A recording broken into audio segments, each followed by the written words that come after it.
Owners and operators, if you're looking to document your SOPs, then in this video, I'm going to go over exactly how I've documented all of my systems and SOPs so that my team knows exactly what to do, when to do it, and how to do it without me having to answer a million phone calls, text messages, or questions. So who am I? My name's Austin. I'm the founder of Bear Claw Land Services. I've also built snow shovelers. I'm the host of the Owner Ops podcast, and I've documented a playbook for local service business owners. All right.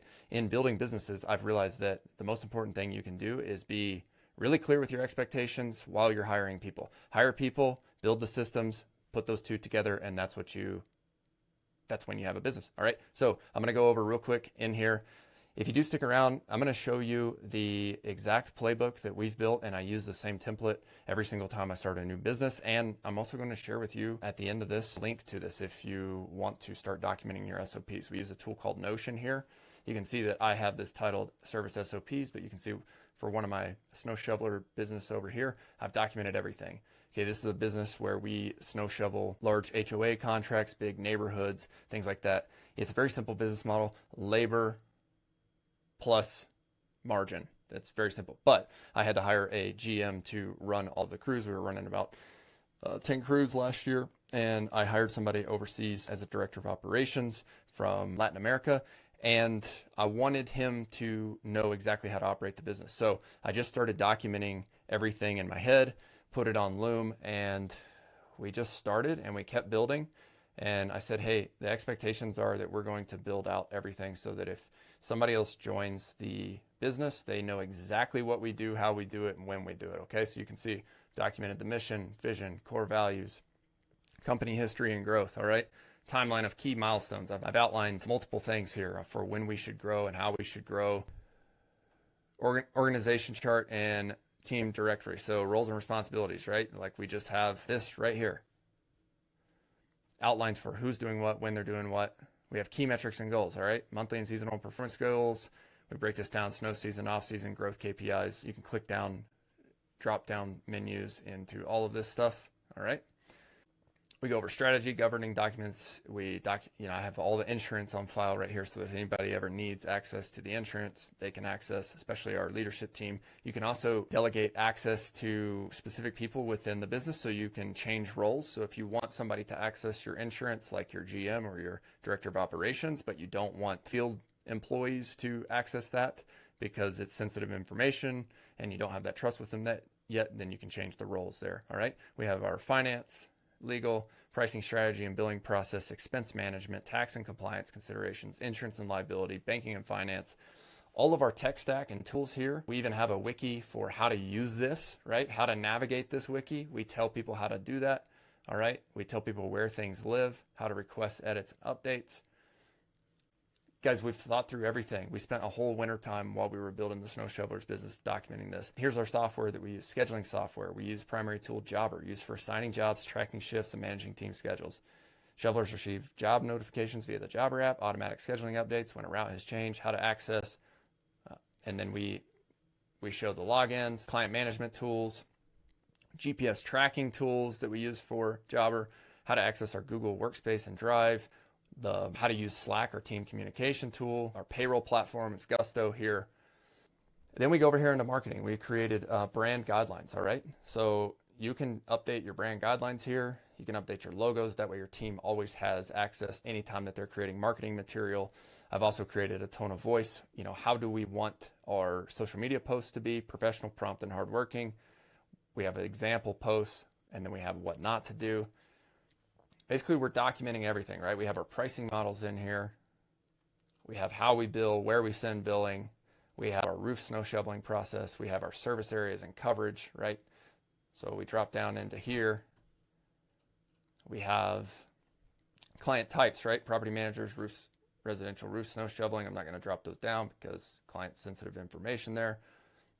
And if I'm posting this on YouTube, like I don't want everybody seeing this, but field operations workflow.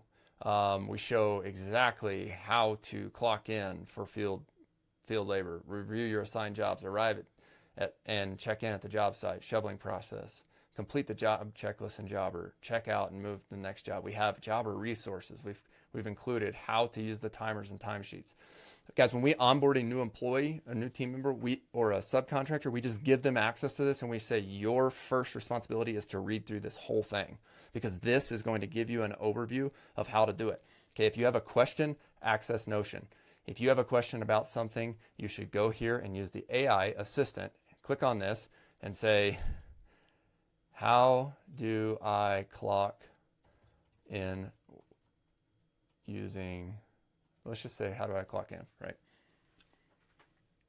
So what it's going to do is it's going to access the resources in here. And it's going to say, open the Jobber app and clock in to start tracking your work hours using the general timer.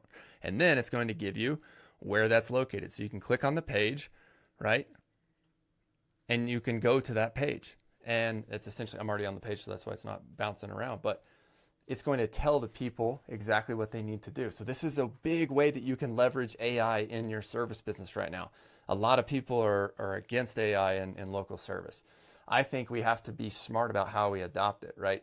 You and I both know that the person or the company who still has a person answering the phone and showing up and shaking the hand with the customers here in our local economies are going to be the ones who win. We're not going to outsource that to AI, but what we are going to outsource to AI is the system, right? We're going to have AI help us build this, right? And I have a workflow that you better believe that we've used ChatGPT to help us build all of this stuff, right? Like we start with a template, and we started with the whole framework of like, hey, help us outline a framework for everything that we need to think about when documenting SOPs. We put hours and hours and hours conversing back and forth with ChatGPT to help us get to this stuff, right? This isn't just one prompt like, hey, help me create this SOP. This is an iterative process back and forth with ChatGPT. But the point is, we have the framework here. And this is what I am going to offer to you as a service business owner. So if you come join the Owner Ops Pro community, I've got this to give you as a free option. Okay, you're going to have this template to go build your own SOPs. I also have a really cool system I've been working on. It's my exact system that I've used in Bear Claw for our sales and marketing system, and I'll get into that at the end of the video here. Let's stay on service SOPs, all right? We have things highlighted in red where you need to go input your general liability, upload your workers' comp, upload your vehicle insurance, okay? Insert your business name, entity structure, your website, your phone, your EIN. You can block this off and keep it passcoded, right? But if you have a director of operations or a CFO or a bookkeeper who needs access to this, you can give them access to this so that they never have to bug you again. How many times do you get emailed or called where it's like, hey, we need this, we need that? No more, right? If you spend the time documenting the system, this is how you free up your time as an owner. If you do this plus hire a VA, which is another free resource I give in our free Owner Ops community. If you want to join the free Owner Ops community, if you're watching this on YouTube, then just come join. It's a free group. I have a free Skool community here, all right? And we have a classroom with a service startup playbook. And you're going to get everything from a service startup checklist. You're going to get how I create my logos and branding with AI. I've done this for businesses like Colorado Hot Tub, Colorado Power Wash, which I sold to one of my friends. Bear Claw, I've gotten inspiration from this. I've also had a free business card template. It's the same business card template that I use in Bear Claw, and I've replicated into the other businesses I've started. Free flyer template. This is what we use to go drop on doors or hand out whenever we're knocking the 10 doors around our customers. Free contract template. This is just a starting point for anybody to get started in business who wants a kind of a blanket contract to work with to input into your quotes and invoices.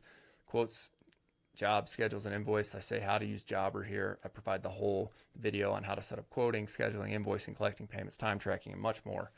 And then I have these bonuses in here. All right, this is how you can go generate 100K at work without paid ads. I just dropped 300 flyers in the mail to very specific targeted addresses it's the beginning of this month, and then I'm going to drop 300 more.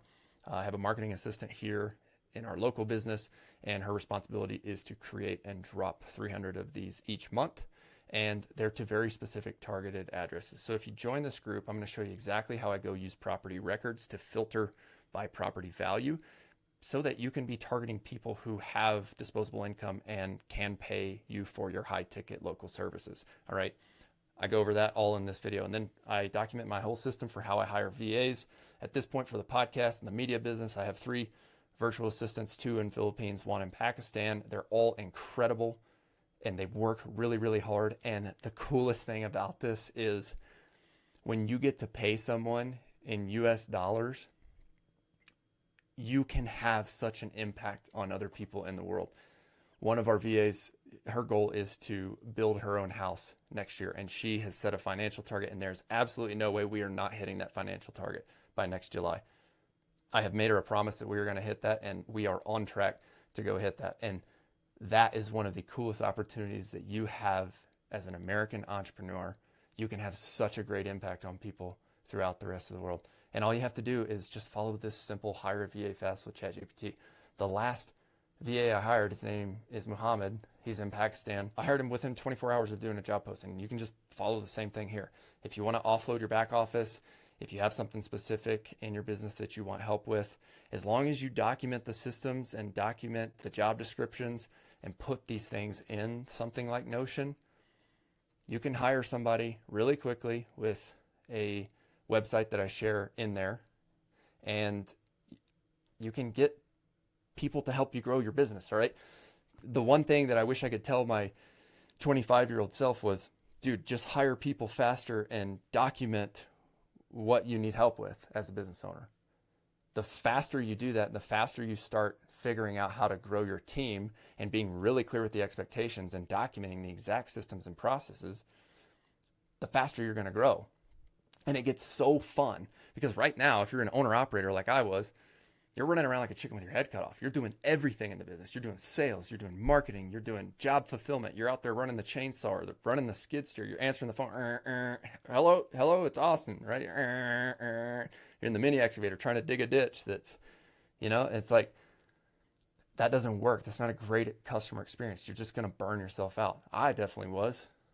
I went really, really hard for several years in the owner operator phase, but at the same time I was building a house and had my wife had her first kid.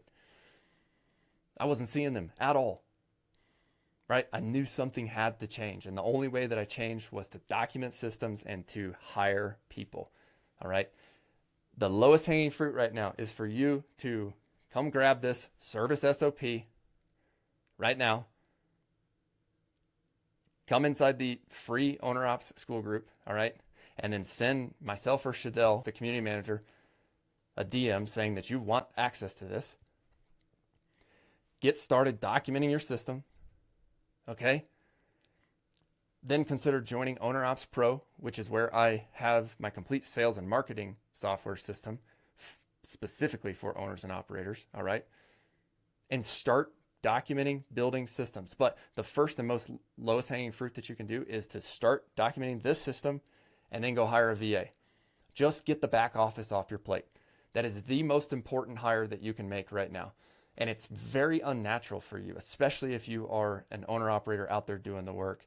You just come home and you're naturally like, I just got to send the invoices. I know everything about the customers. I know everything. Like the second you start getting it out of your head, documenting on paper, and then hiring someone else to help you with it is the second you're going to grow. One of my very early, I guess I could call him a mentor. I'm always hesitant to use that word because sometimes it scares more successful people off, right? He's a friend at this point, right? My point with using the word mentor is like, he's got a $15 million a year e-commerce business. He started in sewer and water in Denver, excavation business. The guy's just a serial entrepreneur and he knows how to grow businesses. I hosted him on the podcast, and the first thing he said whenever I called him, I'm like, dude, I'm doing everything. I'm strapped. He's like, just go hire somebody for the back office. You don't have to hire full time. It's so scary in the beginning because you don't know if you have the cash flow. Right now, if you're in that 100 to 500K annual phase, or 10 to 40 or 50K a month, right? You don't know if you're going to have the cash flow, and it's scary to invest in somebody else because right now, some months you're hanging on by a thread, right? You either have to do it or you don't. And if you don't, you're going to keep living the same lifestyle and the same schedule, running around like a chicken with your head cut off. That's a given, all right? But if you never try to do this, you're never going to know what it's going to be like, all right? But the cool thing is hiring and documenting systems is just like lifting weights. The more you do it, the better you get at it and the stronger you get at it. Okay, if you go do this first time, it's going to suck, right? You're not going to know what you're going to do. You're going to feel really stressed about it. But if you just join the free community, there are other people in here doing this exact same thing. I mean, why don't we just see what Efren said? He runs a landscaping business down in Austin, Texas. Took Austin's advice and just posted for VA. 24 hours ago, I didn't even know this option existed. I will keep y'all updated on how things progress and what I messed up on. Quick update, I had to pause the listing because I got bombarded with applicants via the platform and also via my email. I will say that the Loom video requirement is a good idea because 75% of the applicants did not provide a Loom video, which automatically removes them from my list. I will go through the remaining applicants and narrow down 2 to 3. You see, like the website that we use is not some secret. A lot of people use it. I believe a lot of people just don't know how to use it properly because if you go post a job description on this website, you're going to get flooded with applicants, all right? That's not the hard part. You're going to get flooded with applicants, but finding the qualified people and the people who are going to show up and do a good job, like I have with Shadell, with January, and with Muhammad, you have to put a filter in your job description, all right? And so in that video, I show you exactly how to filter out candidates to get the right candidates. And you can see here, it has to do with posting a Loom video requirement. Okay, I use Loom and ChatGPT, the 2 tools I use on the most every single day to move faster, right? I get on Loom and I just get all the thoughts I have in my head out on paper or out on video.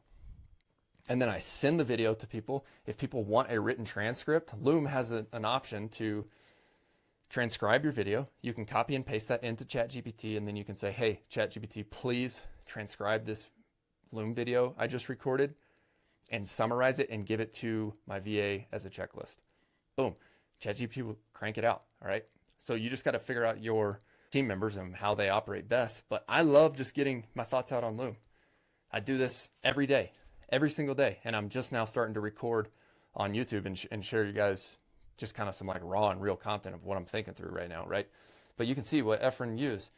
Jake just posted his as well. And I just talked to him yesterday. He's a candidate. Efren says, hi everyone, just wanted to share a quick update. I officially hired my first VA today. Training starts Monday and I'm really excited to see how this plays out. I don't have all the answers yet, but I plan to lean into their experience and plan to shape the role as we go.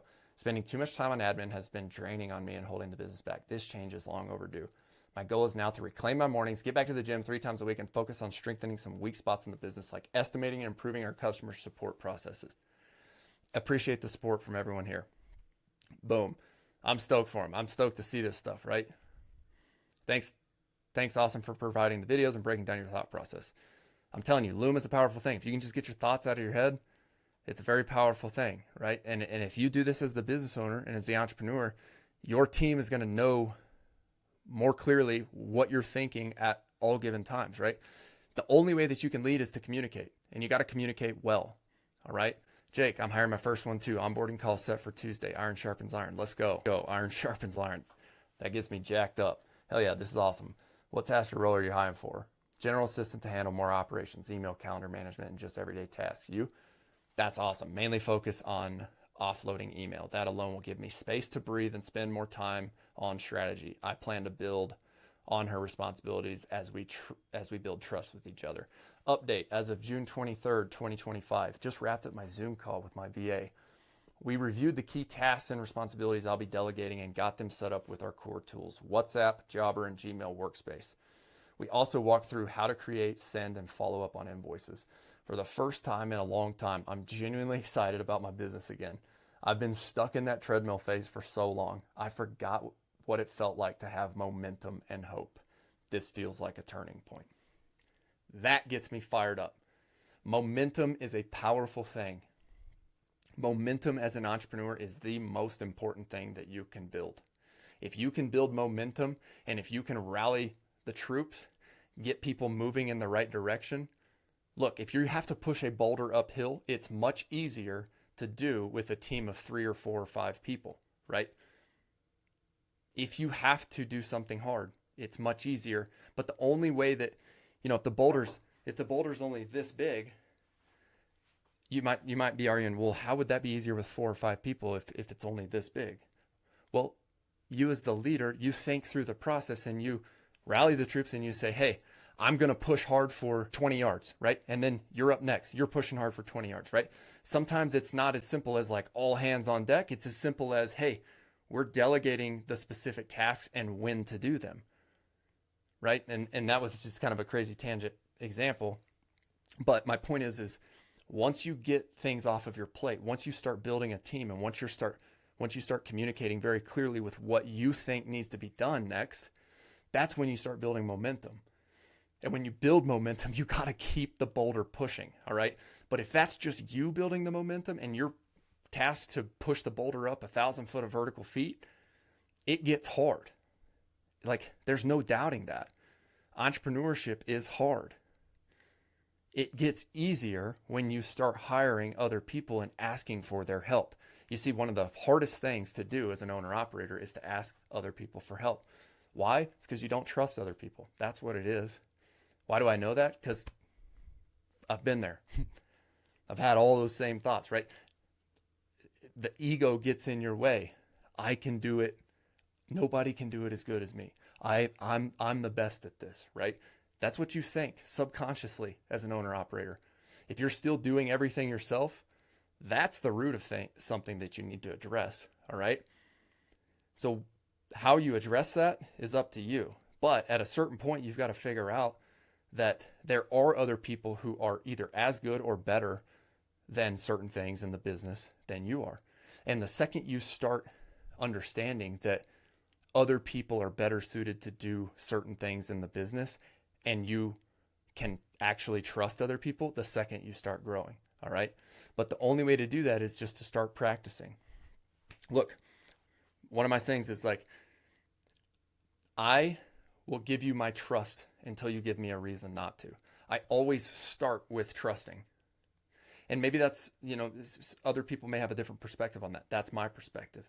I tend to trust people, and I extend my trust until you give me a reason not to, right? Because I believe every human being deserves to have the respect of being trusted. But guess what? If you're there and if you're pulling the rug out from underneath them, let's say this, you find that somebody who's great at field crew manager. I'll tell you a story. The hardest thing for me to let go of was the field crew. Like, I grew up working for my dad. I stamped concrete in the summers, and the guy has a drive like nobody else. He just outworks people. And being around that growing up, I learned to just physically work hard. That's what I applied to football. That's how I went and earned a D1 scholarship in college, got my college paid for. That was like my MO. It's like, I'm going to show up and I'm going to work hard. So when I started Bear Claw, that was the same thing. In my head, nobody can outwork me, right? Like I'm going to drive this thing. But then I met the guy who's leading our field crew. And through working with him, I realized that a calm, stable approach to field crew actually wins in the long term. All right. But it was still hard for me to let go of those reins and let somebody else lead in the field. I knew I needed to do it though. And get this, I had the conversation with him. Hey man, I want you to lead the field. I trust you. You're actually way better suited to do this. You're very detailed with equipment maintenance. You are very detailed with your regiment on how you approach the day. And something he's always said to me is, how do you work at a pace that you can work at the same pace for 40 hours during a week? Whereas me, I'm like, I go out there and I'm like Tasmanian freaking devil. You know what I mean? I'm like, let's get it done. And like some of you can probably relate with that, right? Like I just flip the switch on and I turn it. But the reality is, and what you have to realize is that even if you have that drive to go hard in the field, you just have to realize that most people you hire are not going to be able to go 1,000,000 miles an hour because they're not, like, it's not their business, right? And that's totally okay. They're showing up because they want a paycheck and they want steady paycheck that they can rely on. They also want to work at a pace that they can work for 40 hours a week without coming home feeling just absolutely broken, right? For those of you who are like me, who just like to go unbelievably hard all the time, like I've probably got some mental disorder that I absolutely need to deal with, right? It's like the ultra trail. I don't run any like ultra marathons or anything, but it's like, dude, Cam Hanes, if you guys archery hunt and you see him, that guy is absolutely insane. I was talking with one of my workout partners just this weekend about that. What do you think Cam Hanes deals with? If you don't know who Cam Hanes is, he's like the ultra runner, bow hunter guy, backcountry, goes crazy deep in the woods. And, he's kind of built his MO on just like hard work. Dude says lift, run, shoot every day. He's got something he needs to deal with. This is the reality. And I probably do too. And if you're wired like that, like we're probably running hard for running away from something. I don't know what it is yet, but for whatever reason, like I've realized that I'm kind of the oddball out because I like putting myself in those challenging situations. And if you're an entrepreneur, you might be in the same boat. But the reality is once you realize that most people aren't wired that way, and most people aren't going to do that stupid, crazy stuff like going 150% all day, every day, then it's much easier to grasp that, hey, it's fine if we just move at this pace, at a nice, steady pace. And what do they say? Like the slow and steady wins the race, right? Slow is smooth and smooth is fast. That's another one. Anyways, I've learned this from being able to just let go of the reins and trust my field crew leader, all right? He's an incredible leader for the field crew, but the only way that this is working is for me not to get in his way, right? And it's the same thing when you go hire an office staff person. If you're very clear about the role, and if you ask them to own that role, they're going to be more likely to own and take leadership over that role. But if you're consistently like telling them back and forth, like, hey, do this, do that, like, no, do it this way, and you're yanking the rug out from underneath them, they're never going to take ownership of it. So when you hire these people, my encouragement to you is to get really clear on the role and the responsibility. Document that in a system like we're providing in service SOPs, all right? Build out the role. You can see here, for the podcast, like I've got content manager role outlined here. I've got daily focus areas for them. The only thing I do in the podcast at this point is just record the episodes. The team handles everything else. But the only way we got there is by strengthening the hiring and documenting muscles. And the only way to do that is just to do it. It's like if you want to get fit, there's no pill or nothing you can do to get fit without showing up and actually doing the work. You either have to go run, you either got to go lift weights, but you have to do something physical in order to get fit. If you want to get better at hiring, delegating, and documenting, you just got to hire, delegate, and document. All right. And I'm going to challenge you to first start with documenting. If you want to hire, document what you need done. Do this right now. And I'm going to wrap this video up because we're at the 30-minute mark. All right. And I got to get to our Bear Call team meeting. If you want to hire, start by documenting. What do you need help with? All right. Look at these focus areas: content planning and editorial direction, social media content creation and scheduling. I cannot stand doing like Facebook and Instagram stuff. Like I never log into those apps. All right. But I know we need to be present there. If we're going to do the podcast, then somebody needs to be chopping up our clips into short form. Same thing with your service business. You likely need to be there. It's a necessary evil. Get it off your plate. I can tell you this, it's a terrible use of your time as an owner to do organic social media posting. Now, YouTube, I've got a strategy for YouTube, and I'm doing it right now with Owner Ops. But I've got a strategy for YouTube that I'm really interested in testing. And after my team meeting, I'm going out to some of our field crew jobs today. I've got a very interesting strategy with YouTube because it is the second highest used search engine tool in the world right now. I'm really interested in this very specific niche content. All right. So if you do join Owner Ops free group, you can go do that right now. It's skool.com, skool.com/OWNROPS. Free group, Service Startup Playbook is in there. I also have a pro group where you get access to my sales and marketing system. You get access to weekly group calls. But I'm also going to be sharing in the Owner Ops Pro group my traffic strategies. How do I go generate leads for my service business? We do Facebook ads, we do Google ads, we do SEO, we do Google Business Profile. But one strategy I'm going to be testing this summer is niche specific YouTube content. All right. Not focus on views. That's where everybody gets this thing wrong, right? If you're watching this video, it's because I have targeted a very specific user with my title, with my thumbnail, with my description, and with this content. I'm not looking to get 1 million views from this video. I'm not even looking to get 10,000. I don't even care if I get 1,000 views. If I get 10 views for this video and you're an owner operator between 100 and 500K annual and you offer a local service to your community, like case in point, if that's you and you're watching this, case in point that the YouTube algorithm works when you create niche content.